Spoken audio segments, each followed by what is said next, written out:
السلام عليكم، كل سنة وانتم طيبين. النهاردة هعمل مكرونة بشاميل، وكمان هعمل سمبوسة.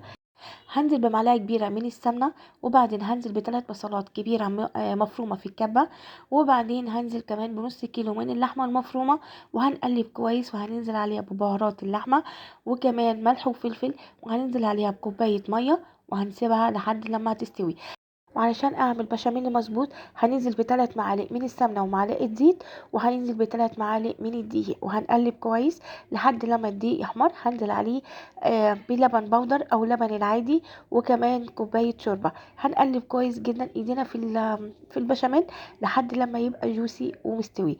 بعد هننزل بالبشاميل، وبعد كده المكرونه، وبعد كده العصاج، وبعد كده البشاميل، وهندخلها الفرن. واهم حاجه علشان نعمل صينيه البشاميل كويسه، ننزل عليها بمعلقه سمنه بلدي او معلقه جبنه كريمي، وتفضل ما يكونش فيها ملح. بالنسبه للسمبوسه، انا جبت عصاج، وبعد كده